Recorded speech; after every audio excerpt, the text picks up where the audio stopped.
Now, following the laying of criminal charges, Africa for Palestine and Polokwane for Palestine have lodged a complaint with the South African Human Rights Council against SAFA and the SAPS over the alleged unjust arrests, excessive use of force and violation of constitutional rights of 5 human rights advocates dubbed the Loftus Five. The arrests occurred during a peaceful solidarity activity at Loftus Versfeld Stadium on the 11th of May. Africa for Palestine spokesperson Alie Komape joins us live in studio to expand on some of the latest moves. Ali, a very good evening to you. Thank you so much for joining us. Good evening, and thank you for having us. Now, you've been up in arms since police made these arrests of the pro-Palestinian supporters. Perhaps talk to us about the steps you've taken since the arrests occurred up until now. Firstly, the Loftus Five, the 5 that were arrested on the day, the Sunday in Loftus Versfeld, have pressed charges against the police. Those charges include, amongst others, assault, include damage to property, it includes unlawful arrest, it includes illegal detention. So they've pressed charges against those police. We believe now the process will then go to IPID because the police can investigate themselves. They'll appoint an investigative officer and then goes to IPID and so on. That's the first one. Secondly, they've lodged a complaint with the South African Human Rights Commission because their rights were violated by the police. They were violated by the stadium management under the guise of SAFA, because SAFA was the host of this particular game between South Africa and Malawi at Loftus. So I understand the Loftus Five does include a minor. Perhaps take us back to what has brought you to this point as we reflect on what actually happened on the day. Look, it's quite outrageous. We organized ourselves to go watch the Bafana game versus Malawi, the Chen Championships. We bought tickets and we went there. It was a lot of us, around 150, 200 somewhere there, which is not a crime.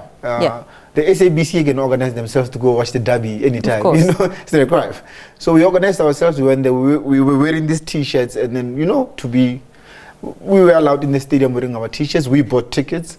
We sat in a particular section, 150, 200 of us, and we watched the game. The first half went on. We had banners also that's written "Red Card Israel." We felt that besides us being patriotic and supporters of Bafana, this is a legitimate platform for us to raise the issue that SAFA must expel Israel the same way they did to Russia, because we believe Israel violates every statute of FIFA. Now, before the second half starts, the stadium management approaches us and says, you must remove your banners, we don't like the messaging. We said, no problem, you can take the banners, but please give them to us after, or whatever the case is, don't confiscate our banners. They then come again and say, look, you must take off your T-shirts. And that's when people had started having concerns. Why do you want our T-shirts? This is not illegal, right? Understandably, others don't have anything underneath. You can't, when you take off my shirt, I'll be half naked in a stadium full of people. It doesn't look right. Then the riot police came in, full on gear. They pushed, they shoved, they pepper sprayed, they assaulted. It's on social media, you can see the videos there. One had a tear on his skull, the blood was gushing down his face. He was in cuffs. There were minors as young as 4 and 5 years old. I mean, it's a stadium, it's a family-friendly place. There were the elderly there. One of the videos shows an over 80-year-old man who was pepper sprayed. He couldn't breathe, he couldn't see. And some of us who were there, we said, but you can't do, we are leaving. We said to them, we are going to leave.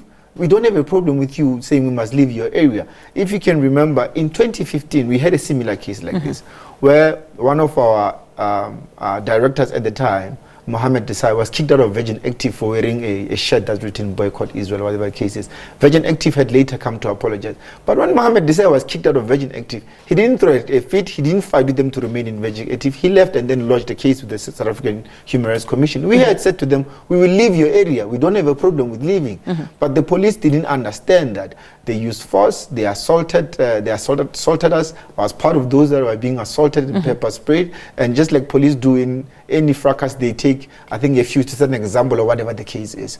But they just took 5 from the rest of us. That's essentially what happened. So what outcome are you hoping for here as you escalate this and try get some sort of accountability? Look, we want to get to the bottom of it. You have let us in the stadium for 45 to 60 minutes we will watch the first half. All of a sudden, we must be kicked out by force.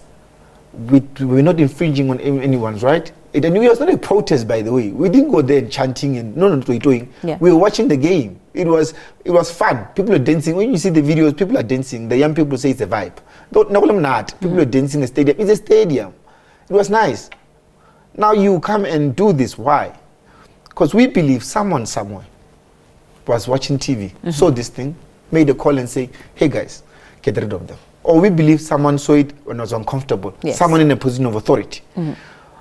We want to get to the bottom of it. Whoever gave out this instruction, either from the police, either from stadium management, either from the South African Football Association, SAFA, either from KEF, whoever it is, we want to get to the bottom of it because we don't believe the police acted independently. By the way, when we entered the stadium, we know police. Police officers are our brothers, our sisters, they live in our communities.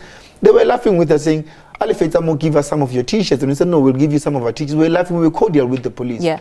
Now we are being beaten up, pepper sprayed. For what? So we want to get to the bottom of it. Someone somewhere gave an instruction to get rid of us because they don't like our messaging.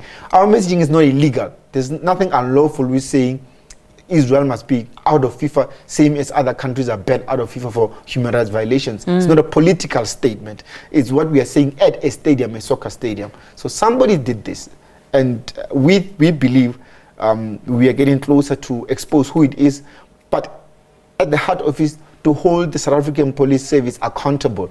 They can't do this to law-abiding citizens who've done nothing wrong. Ali, let me thank you for your time. Of course, this is a matter that we will be following on just to see where this matter heads to. Alie Komape there speaking to us in studio, Africa for Palestine spokesperson, saying that they have laid criminal charges and now escalating this matter, lodging a complaint with the South African Human Rights Council against SAFA and the SAPS over the alleged unjust arrest, excessive use of force and a violation of constitutional rights. We do thank you for coming to studio to speak to us.